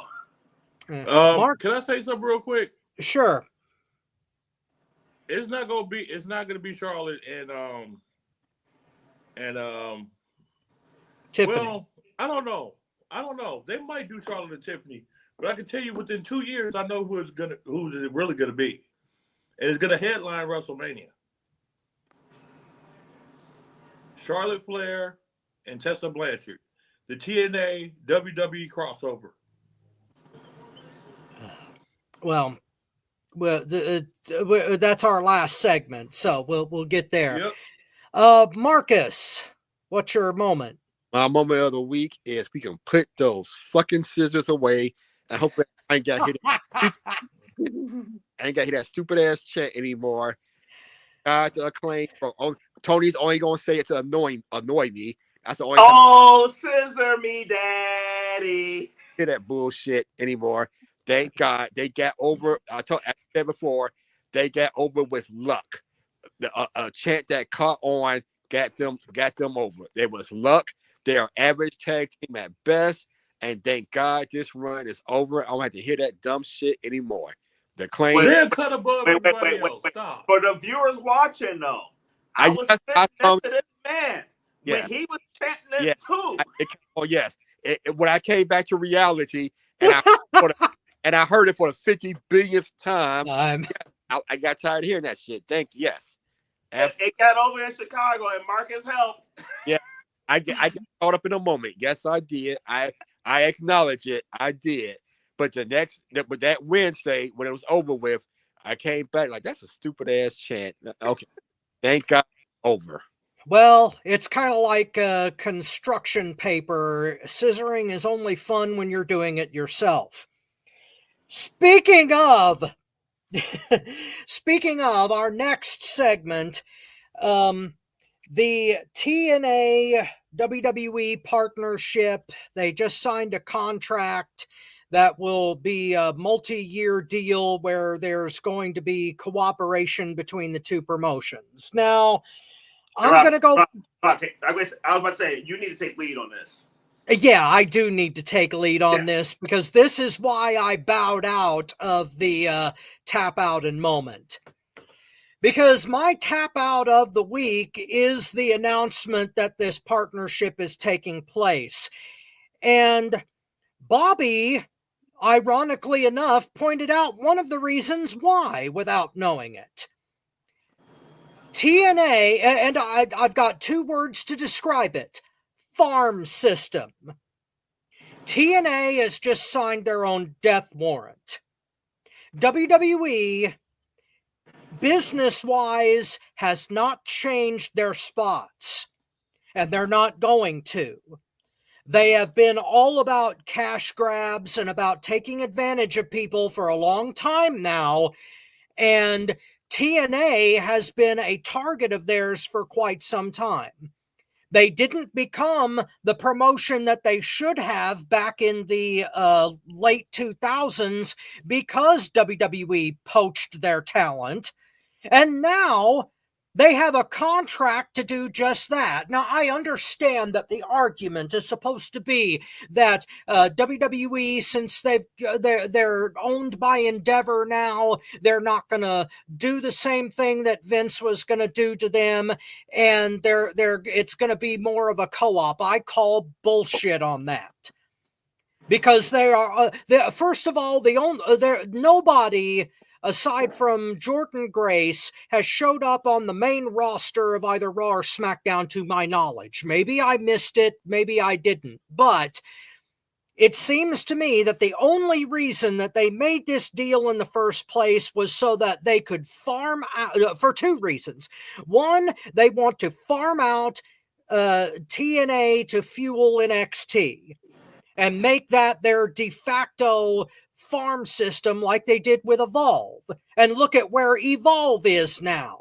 Their bones got picked clean by that deal, and so will TNA. Couple that, number two, with the new WWE ID program, where they're going directly to the independents to recruit people, and you have a overall scheme where WWE is going to try to dry up every free agent on the market in the wrestling industry to choke out everybody else. Whether they go to TNA or don't, either way, they are trying to corner the market on people's contracts, and that makes me want to puke. And it also, to get to what my moment of the week was, it also makes a little bit of sense out of why Scott D'Amore was let go by TNA once Anthem bought the company. I mean, call this a conspiracy theory if you want, but Scott D'Amore may have seen or got wind of just this exact thing happening in January, and he wasn't for it, and that might be one of the reasons why he was unceremoniously let go from TNA. Now, my moment of the week was the rumor that D'Amore showed up backstage at AEW.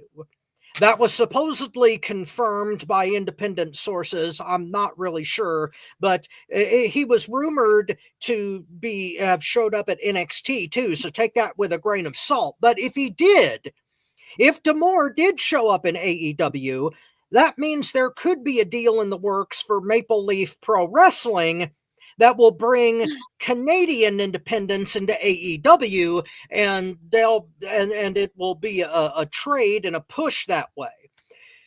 But it disgusts me that WWE, for all of the talk about being changed and new eras and all that crap, they are still doing business the same way. They're still treating talent the same way. And as much as anybody else on the panel or anybody that's watching may think that this is going to be good for TNA in the long run and that we're going to get like good matches like Tessa versus Charlotte out of it, it's only going to benefit WWE. And the only way that match is going to happen is if TKO benefits from it. And that is my both my tap out and my moment, and Mr. No Fun rests his case. Ty, what do you think of TNA's deal with WWE? Honestly, to be truthfully honest, I think it's a really good deal. I think it's a great partnership, because back then when WWE and when people worked for when wrestlers worked for different companies, didn't matter if it was TNA, WWE, WCW, NWA, Ring of Honor, you couldn't show up on their show. You couldn't do like a crossover show with them. Now that the partnership is underway, it's like, I think it's a great thing, because you'll have some wrestlers from TNA show up to WWE and WWE wrestlers show up to TNA and vice versa. Because I'm pretty sure at some point there have been some NXT wrestlers that have showed up in TNA and TNA wrestlers showing up in NXT. So I think this is good. Will it work? As long as they go about it correctly. As long as they go at it the right way. Because if they don't go at it the right way, then it's not going to work. So I think this is a good partnership as long as it's done right. Okay, fair enough. Marcus. Rob, I'm totally with you on this. WWE is going to raid TNA's talent. We're already seeing it with Jordan Grace, and we're already seeing it with Joe Henry. As soon as their contract is up, they're both going to be in NXT or WWE. It's definitely going to happen. Unless WWE is pumping money into TNA, then I don't see any benefit. I mean, we're not going to see AJ Styles show up in the house that he built. We're not going to see Drew McIntyre show up in a company that brought him back, that gave him opened the door for him to come back to WWE, because they let him make himself over again. We're not even going to see Naomi show up back down there again. That made WWE interested again. None of that's happened. TNA may get Apollo Crews or Shotzi or somebody like that nobody that's not going to do shit for them. None of that's happening. WWE does not make their competition better. Their competition makes WWE better. That's just how it works. Jordan Grace, her contract's supposed to be up today. Oh well, we know she'll be in the Rumble then. Come February, we know that then. Because she's supposed to be on the Genesis pay-per-view fighting Tessa. So right. Her contract. Right. So Tessa's going to injure her and write her off. So we know that's what's going to happen with that match. Is that a title match, by the way? No, either one will have titles. Oh, okay. Never mind. It's a non-title match, and Josh Alexander's contract is up too. I thought Slamovich has that title. She does. Oh, okay. She still does. Okay, I was off there. I'm sorry. Yeah, but anyway, this does nothing for TNA unless they're getting money out of this. I told you're totally on point, Rob. Yeah, it kind of turns TNA into OVW. Yeah. Tony. Okay, before I go, because C. Henry got a lot of interesting points on this subject. First of all, before we get to the subject, C. Henry said the greatest wrestling town is Chicago, which he's absolutely correct on. But he said, really think that we are going to see, really think that, oh, fuck. Sorry, my phone's kind of acting up. Really think that we're going to see Moose on Raw and SmackDown. Tesla isn't going to happen either. NXT is the best that you will see TNA wrestlers on. The only assets they have are Joe Henry and Grace. He also said that he brought up a good point. I didn't think about this though. Like in the video library, because the video library that TNA have is pretty valuable when you look at all the older stuff. Matt Hardy's already begging for a return back to WWE, and Joe and Grace will be at the Rumble. Now, as far as this deal, what you're saying, Rob, and what Marcus agreed to, I think can happen whether they have this deal or not. They are a farm system. They have been a farm system for many fucking years. They have been. That's their role in professional wrestling, and it's been that role for the last 15, 20 years. AEW tried this shit and failed because they had a partnership with AEW. With TNA, which the only thing they really did was push their and didn't really elevate TNA. So I don't really see it being any different than that. The only thing is WWE is going to do it on a different level. But they are a farm system right now. Well, whether they do or not. Well, here's the thing, but see, at least with AEW, Kenny Omega showed up on TNA television. Oh, I remember that. I know. Right. No. When AEW did this, they showed up in TNA, and they dominated the motherfuckers too. Right, but they show. But TNA is not getting any WWE stars. None of them are showing up on there. Honestly, I'm not saying one is worse than the other, but the partnership with AEW, only thing that made me think is TNA is inferior.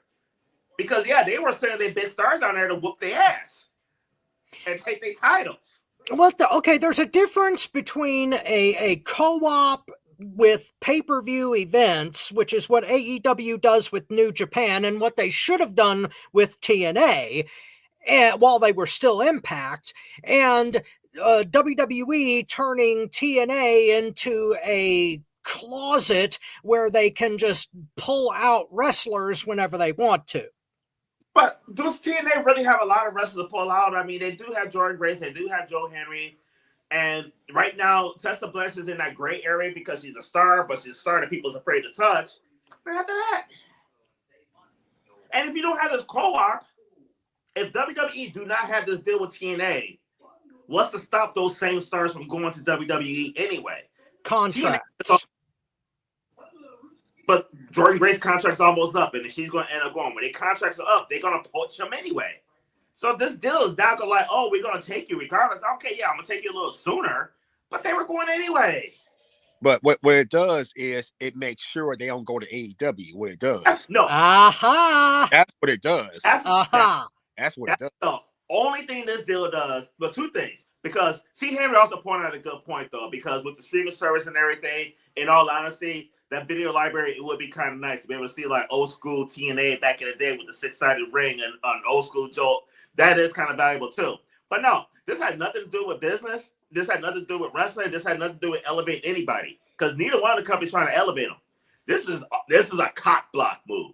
It absolutely is cop blocking, because they are a farm system. That's what they are. AEW dropped the ball on having a lock on that farm system, so WWE is going to go in there and show Tony Khan, this is how you do it. You fucking dropped the ball when you had your opportunity to do it. That's the only thing this is fucking cop blocking. I also want to add, speaking of contracts, Josh Alexander's contract is up next month, February. Convenient timing, does it not? Yeah. Yeah. Yeah. Real quick though, Joe Henry. I mean, I'm down. Joe Henry. See Henry. The curtain jerkers on their show like Apollo Crews and Natty. Oh, now that is unfair. Natty is not she shouldn't be a curtain jerker. I mean, I don't look at her as a curtain jerker, but I can definitely see her going down to TNA though. Well, you know something, Natty Neidhart deserves better than what WWE is giving her. If I were her, I would quit wrestling altogether and go the Mandy Rose route and just do OnlyFans. She's probably making more money doing that than from her WWE contract. So touchdown! Fly Eagle fly, and you know, and she need to do with her fucking fine ass sister Jenny. Oh my god. That's what I said, Tony. Her and Jenny need to do OnlyFans. I think they already are, aren't they? I'm too cheap to get a subscription. So yeah, I'm not doing a subscription either. Now, hold on, give me 1 second. We got a comment from Chris Rule. Chris Rule, what's up with you, bro? Cool. I would never do OnlyFans. I'm probably too fat to do it. Oh, now that's no, absolutely not. But C. Henry did say though he agreed, but Teddy has done way too many jobs. But he does agree with us about being a curtain jerker. So I see where he's coming from though, because WWE is not using Natty the right way. No, absolutely not. She definitely shouldn't have done all the jobs that she had done. Yeah. Not for years. They have not used Natty. They have not done right by her for almost a decade. Bobby, if you please. Okay. Wow. As everybody knows, I look at the business side of things. I'm used to. I look at running shows, how they ran, things of that nature. Tony was right in the essence of it was going to go there anyway. WWE, no matter how much we want like it or don't like it, we better learn to love it. The WWE is considered the top federation of the day, period. Okay. Now, some of us will say that we like AEW better. Some of us say we like TNA better. Some of us will say there's battles within the main roster and NXT that's better. But the fact of the matter is, when you look at numbers, when you look at payroll, when you look at all that, WWE is the top company, period. Okay? They're going to go there. They're going to go to WWE no matter what. Jordan Grace is on their way there. Her contract is actually up. So she'll be signing WWE pretty soon. Of course, they got Gracie, but when you said that WWE isn't sending their talent over to TNA, that's not true. Drew McIntyre is going over to TNA. He will be making appearances there. There's a couple of other ones. I forgot their name off top because my computer went down in the middle of doing something when I was writing it down. But they're making appearances at TNA. Anthem themselves, the parent company of TNA, does not want to pay the amount of money that WWE pays for talent. They don't. So, and that's why D'Amore left. D'Amore wanted to get bigger people. D'Amore wanted to get more established people. Anthem said, put the brakes on. It ain't happening. Now, it was rumored that D'Amore is supposed to have been signed by WWE as well. We don't know. We just got to keep looking. It should be answered in the next couple of weeks. But just to be 100% with you, Anthem does not want to make TNA bigger than what it is. It's not the workers. It's not the people inside the organization that works every day, putting up the ring, tearing it down. It's the head people. It's the people that are paying them their money. It's the people that's doing their budget. They don't want to make it bigger as it is, and they thinking a farm system is going to be the way. I would not be surprised if Anthem does not sell TNA within the next 2 years. And it's going to be a farm system, and that's what they want to be. That's what their parent company wants them to be.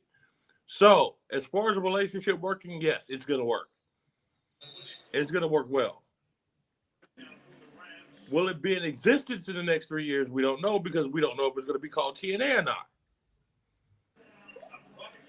But the thing that you people do not understand, and Rob, this is the only thing that aggravates me about you at times. I love you like a brother. I love you like a brother, man. I do. But the thing that you have to look at is every single business that's out there. I don't care if you're selling toenail clippings to idiots. There is a market share, and you want to dominate that market share.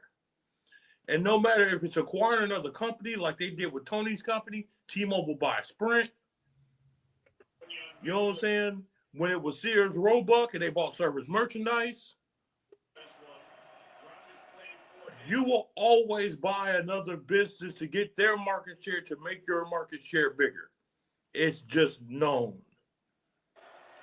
And unfortunately, the only two people that got money that can do that is Tony Coked Out Khan and the company TKO. And they're looking at Tony right now and seeing what he's doing. And they're looking at TKO with stock options, this, that, and the other, which is a more organized company. And guess where they're going? They're going to WWE.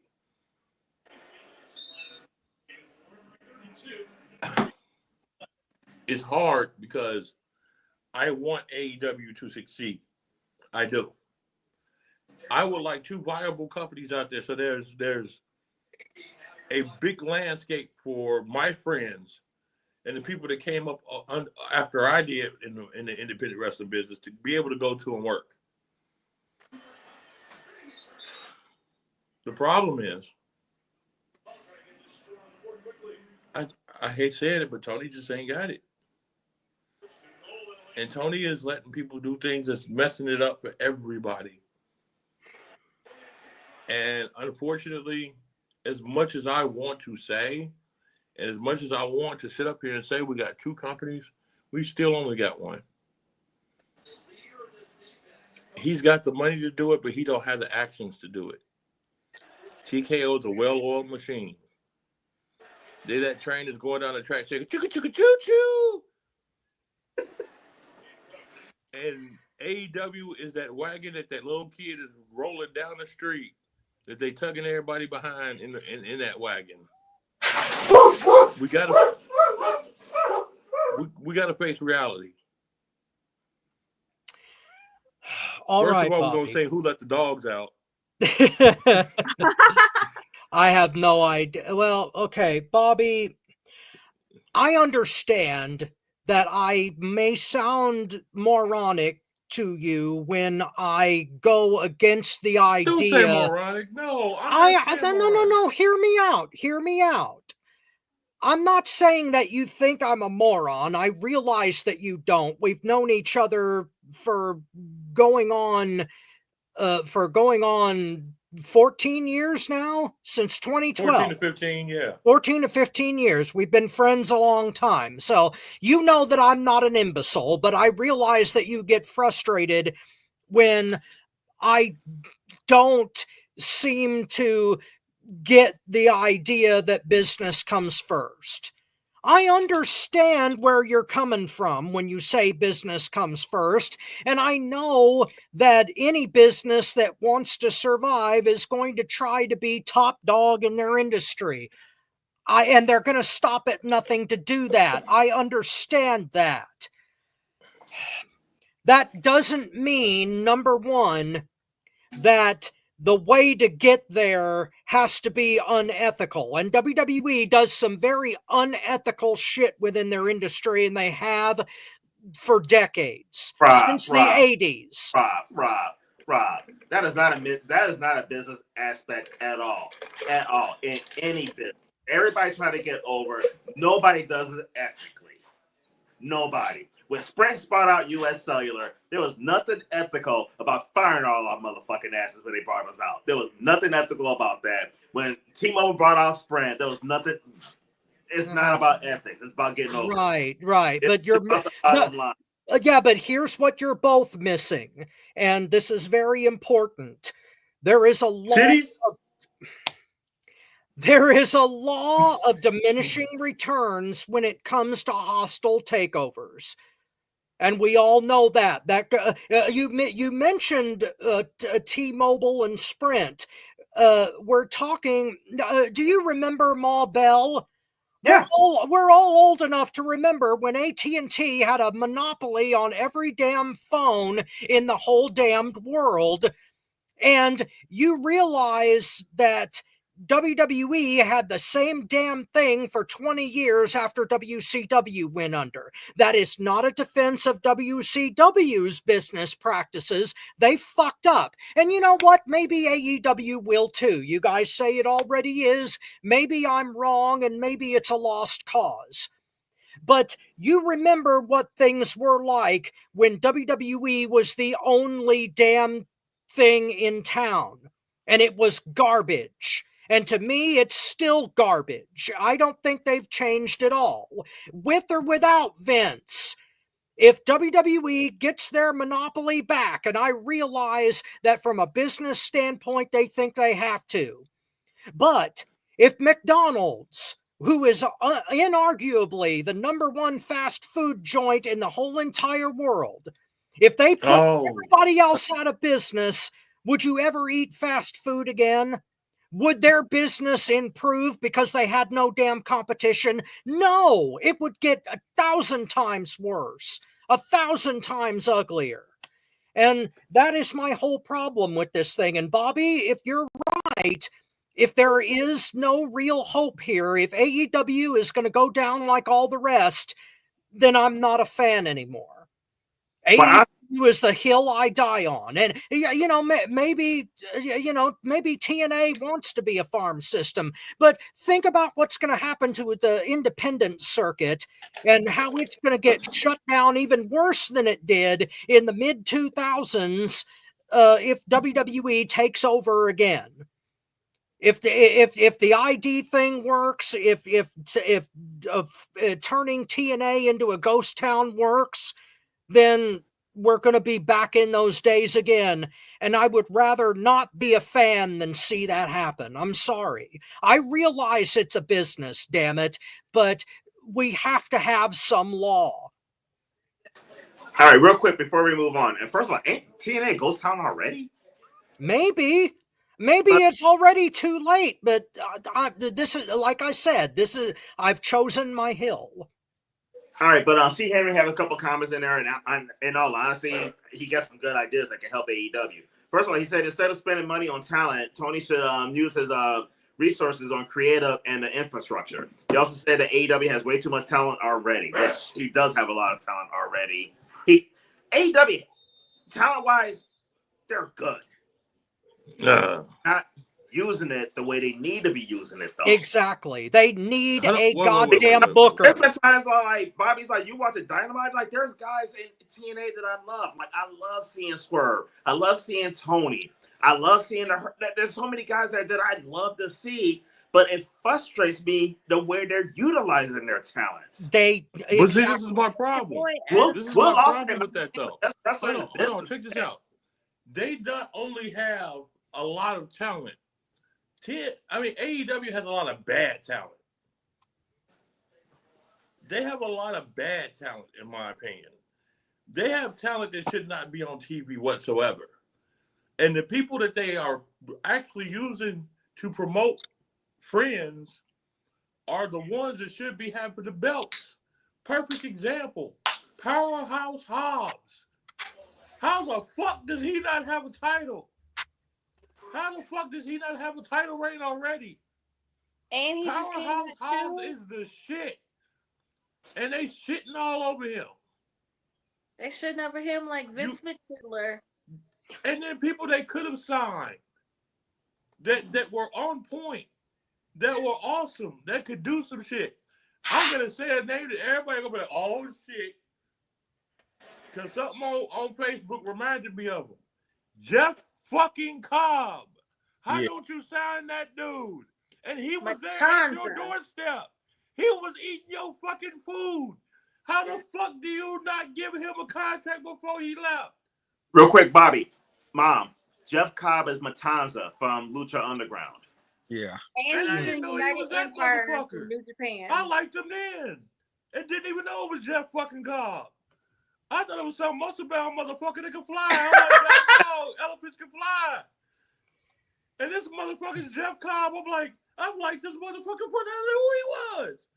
I told Antoine Gorilla Bear Briggs in the group that when I first saw Jeff Cobb in New Japan, I said to myself, holy shit, is that Matanza? I was like, oh shit, that's Matanza. Bobby, he was like, good eye. His name could have been fucking what his name? Rumpelstiltskin. I don't know what the fuck. I don't give a fuck what his name. That's a bad motherfucker. And you fucked up. You could have had. And speaking about how you use talent, they had Penta. He could have got him. No, they had him. The jury is out on whether Penta is going to be used. Just because AEW didn't use him the way they should have doesn't mean WWE is going to do. They're going to turn him into a merchandise whore. The only reason they signed Penta was for that fucking mask, so that they could sell it to kids. That's the only reason. But here's the problem, though. They have good talent that they don't use right. I mean, it don't matter how the WWE use them. AEW fucking dropped the ball on them. I'm not saying they don't. What I'm saying is that WWE makes money from everything but wrestling. AEW tries to make money with wrestling. Wait, hold on. Let's look at ticket sales. What money is AEW making money off wrestling do? They're not either. Well, then we have to. Well, you talk about facing reality, Bobby. Maybe the fact is that pro wrestling itself can't make money anymore. Maybe Cornette is right. Let me counter that. Pro wrestling itself can make money. It is making itself what WWE's doing. WWE is whoring out people to corporate sponsors. They're not making money off wrestling. Listen. Because both crowds went down in WWE and AEW. The problem is this. They are outpricing themselves to not make money. They're at a peak right now to where they think, oh, people should pay this amount of tickets. And motherfuckers like me, Tony, you, Rob, has said, fuck that. I'm not paying that fucking money to go see that shit live. I'll stay at home and watch that shit, kiss my black and white ass, and bring Rio over here for Rob. That's what the fuck we said. Law of diminishing returns, Bobby. $600 for a nosebleed seat to see some shit. Yeah. And shit that I don't want to personally see. I would never pay. They outprice themselves, Rob. I would never. And every business goes through this. They go to a peak to where they outprice themselves. Crowds go down. People don't go to the shows. They see that they're watching on TV more. So now they got to lower their prices. Right. Maybe lower their prices. Right. Until they find the peak to where they're going to start coming. Yeah, but there's a quality issue here too, Bobby. McDonald's is doing the same thing right now, bringing back the lower dollar menu. It doesn't make the food any better. It just means that they recognize that what they're doing is not working, and WWE has not realized that yet. But okay, but I would never. Hold on, you just said something. You said the food being better. What has AEW cooked lately? Nothing but their fucking sales. AEW shot their sales. Have you not seen the matches with Ospreay and the? Oh, we got Ospreay. Oh my God. Well, he's a hell of a lot better than what they've been doing with Cody. What's the other one? What's the other dude's name that came from over there? That's good. The one that you said, Tony, that's gonna be something. Takeshka. No, not Takeshka. Okada. The other dude from like Australia or Europe or wherever he's from. Oh, Cal Fletcher. Yeah, Fletcher. Yeah. Okay, you got two. But you still putting down Hobbs in the original. You still got MJF floating around fucking off. He dropped the ball with Swerve since the summer, since he dropped the title. Swerve was like one of the hottest wrestlers out there. They're just dropping the ball with him.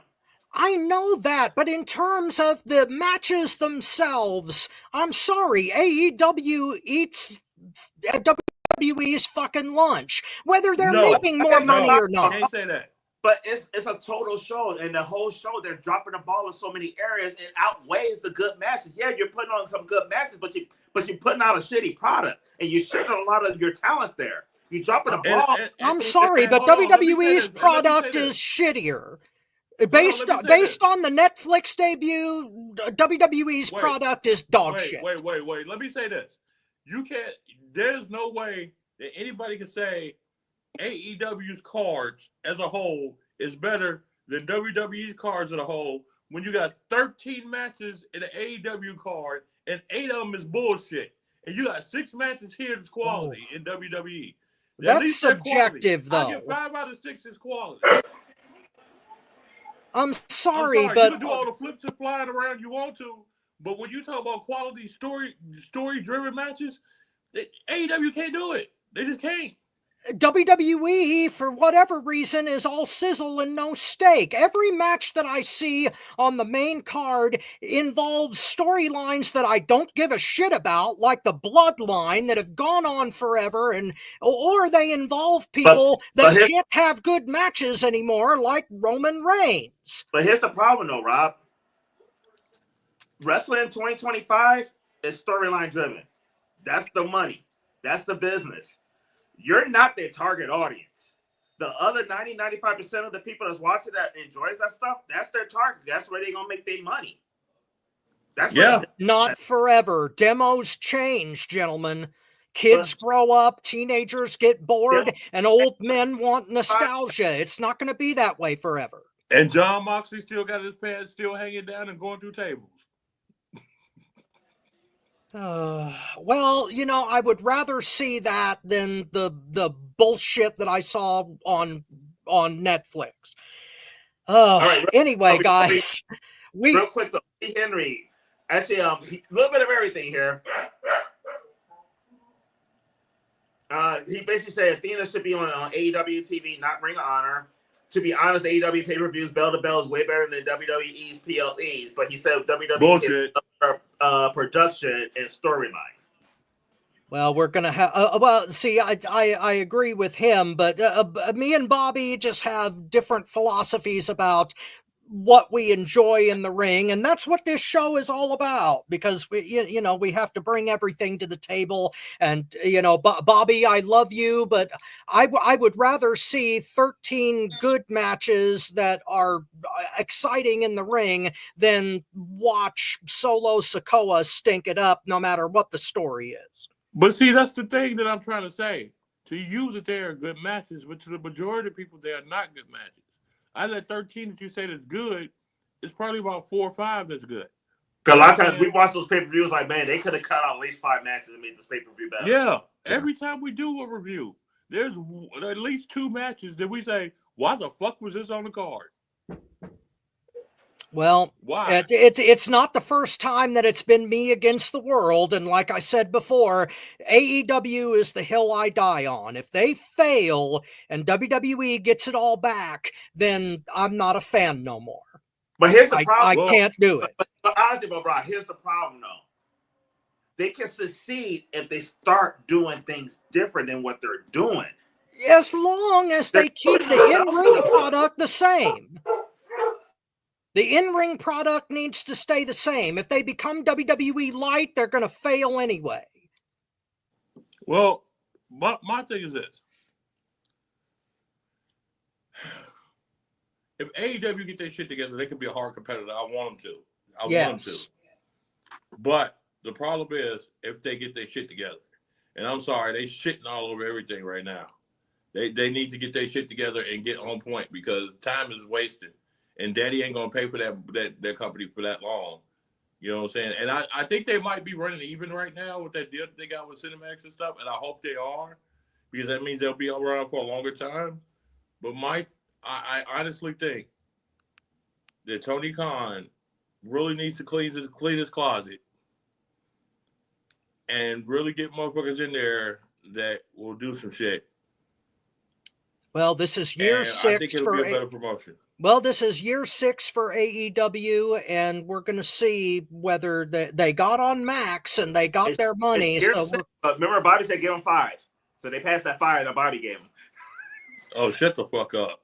Well, okay. I'm going to give them 5 more, because I realize that Tony Khan does not. Tony Khan has no business booking creatively. I agree with that part. But fuck them. They fired CM Punk. Fuck them. Well, Punk certainly didn't do himself any We've been over that a million times. Let's not overdo it. And speaking of overdoing, what to say. Fuck the Young Bucks too. There you go. Yes, fuck the Young Bucks. The Young Bucks are idiots, and no, they shouldn't be in any wrestling promotion, period. And on that note, I think whoa. Before we go, though, Thomas Tony Storm could get it like this. Oh, hold on, Rob. There is something I need to say.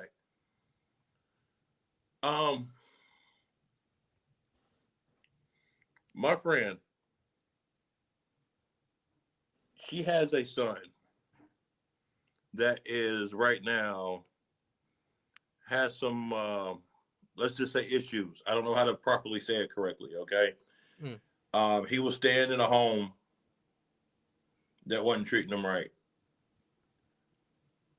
She finally found out what was going on, got him out of there, and now she's taking care of him 24/7. She just got remarried. They're supposed to be doing their thing, flying around the world or whatever, and she now has to take time to take care of her son, which I know she enjoys doing. Ms. Needler, I just want to say, you are an amazing woman. I'm glad he's home. I'm glad he's under your care. Take care of him. I'll talk to you soon. We'll talk. But for everybody else, if you have a grandparent, a family member that's in these nursing homes or in these care facilities, check on them. Check on them regularly. Because we're finding out that a lot of these places ain't doing what they're supposed to here, especially here in Indiana. Check on your loved ones and make sure that they're being taken care of. there are laws and things that are around that they're supposed to do to make sure that they're taken care of right. If you need anything, because you don't know how long. get in touch with me. Long. I'll guide you or whatever. But please check on your loved ones, and don't let these facilities try to crowd you from seeing what your family member or friends are going through. That's it. Okay. Well, folks, we're out of time here for FTW Future Focus. Hell of an active show today. On behalf of Tigress Ty Nickerson, Tony Motown Allen, Marvelous Marcus Buckley, and the Mastermind Bobby Rogers, and Light Beer, this is your not-so-humble correspondent, Robert Black, saying so long, everybody. We will definitely see you in the future. Oh, Hit yeah, we that got James something new. What's that? No, we got something new. We got something And new. Marcus Buckley, because he's such a good dude with his kids, we got something new that's going to be flashing. I hope y'all like it and watch this, because I think kids should be recognized, and it's good. Let's hit it.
Money if we don't do our work, so we show up to school, cause we like beats and rhyme, cause we all think it's cool. Tick money out. You already know that I do my work, and I'ma let them know I'm the smartest in the class, and my specialty is math, cause I know my fractions. Homie, you don't know that half. Your boy nuts, flow nasty like school lunch, go bananas like a fruit punch, and I stay clean like a toothbrush, yeah. Every time I take a test, I pass what I know. It's Dame Jones, oh so fly, GPA, oh so high. Passed every test and they don't know why. When I lick over you and I float in the sky, they sigh. Why? I can tell that you're mad and I go to work like I gotta drive in the cab. So sad, but to go back, but then on the lesson, grab you a notepad, bro, man. I study hard, like a Hail Mary pass in the fourth down, in the fourth quarter, I'ma go far. With the longest time headed to the college and I got a sick flow, but I think I need to vomit. You ain't better than I, you need to stop it, I promise. I gotta make a